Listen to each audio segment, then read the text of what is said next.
isso aí. Tá bem, tá ótimo.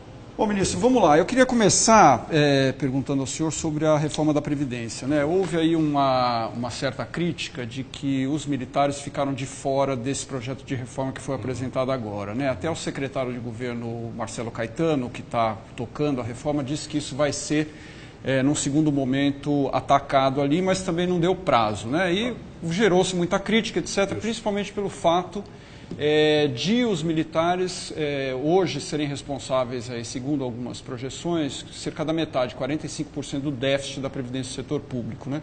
Qual é a sua visão disso? Quando é que isso vai ser encarado e como é que o senhor vê essas críticas, se elas têm algum fundamento, né? Porque metade do déficit está aí, né? Tá.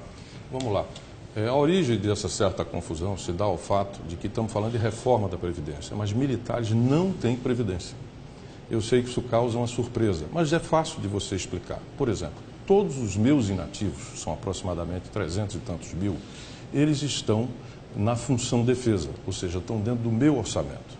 Dando em números, eu tenho um orçamento de 90 bilhões, 30 bilhões são exatamente para os inativos. Mas veja, repito, eles estão no meu orçamento, eles não estão no orçamento da Previdência Social. Então, eles não pressionam o déficit da Previdência, que, claro, é muito grande. Então, isso quer dizer que como é que eu faria uma reforma da Previdência se os militares não têm Previdência? Eles têm o que se chama de sistema de proteção social. Essa é a primeira questão. Em segundo lugar, se eles são pagos por nós, então, na verdade, a minha contribuição não é esses 45%. É verdade que eu tenho 34% do pessoal da União, estão conosco. Mas o déficit real, ele é apenas naquela parte que são as pensões, não os inativos, que estão na Previdência. E esse déficit é de 13 bi. Porque, na verdade, o custo das pensões, que são as viúvas, que são os dependentes, é de 16. Como o militar, ele contribui com 7,5% do seu salário bruto, ele, portanto, abate 2 bilhões e 700, então você fica com 13 bi.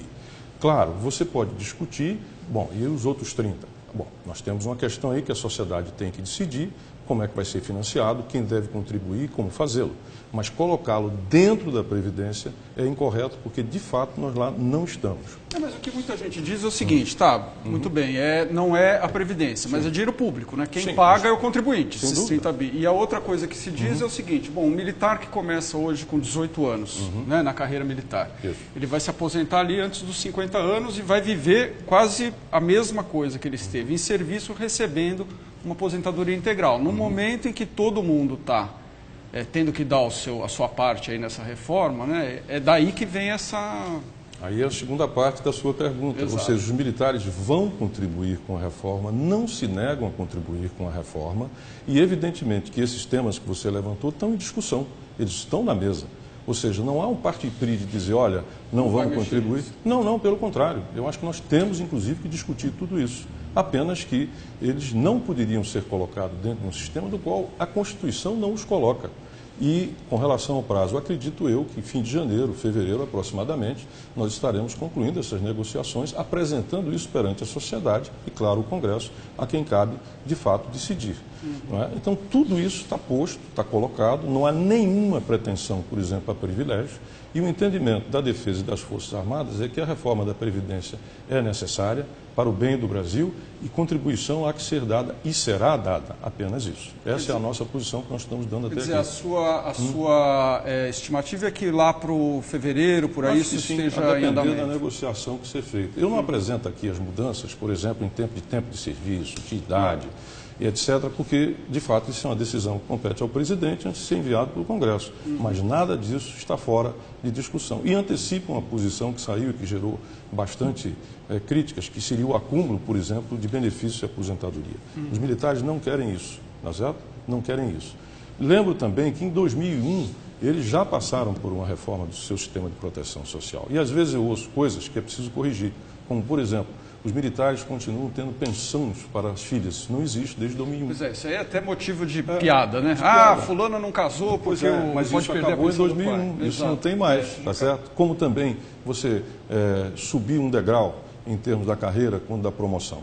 De sorte que o que se pede é o seguinte, o contrato do militar com o Estado tem as suas especificidades. Vou citar 3 apenas delas. Primeiro, ele não conta hora extra, o que significa que, por exemplo, o tempo dele real que ele tem é muito além do que aquele que é computado.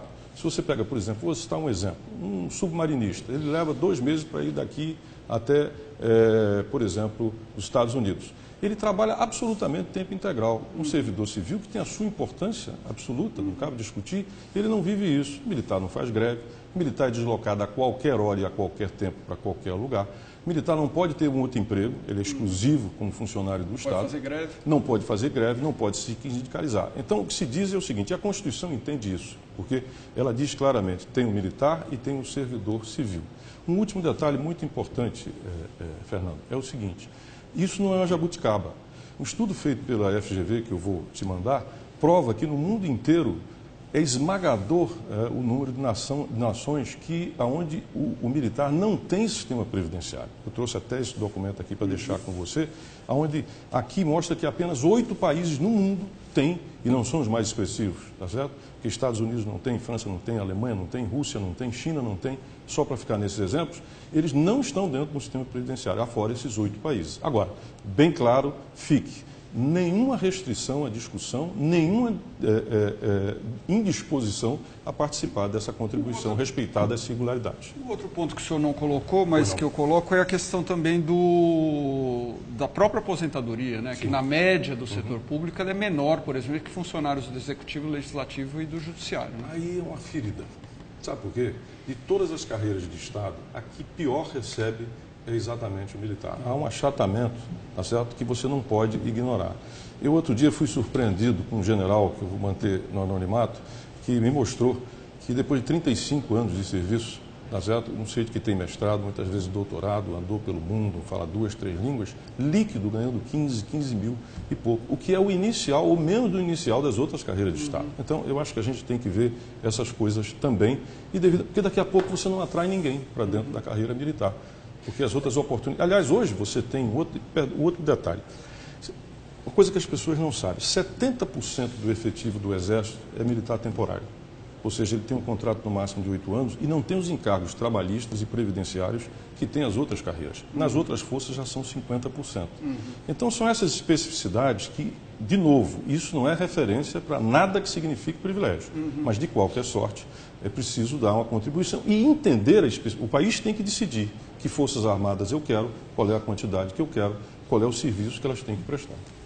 Ministro, eu queria colocar um outro assunto. A gente está aí, neste momento, né, e até o dia 19, ou seja, segunda-feira, com um efetivo militar grande no Recife. Né? Havia uma expectativa de greve da Polícia Militar, que não se concretizou, mas está uma operação padrão lá, então não estão fazendo hora extra e tal, e as Forças Armadas estão lá. A um custo, se eu não me engano, de quase 2,5 milhões, né? 2,3 milhões.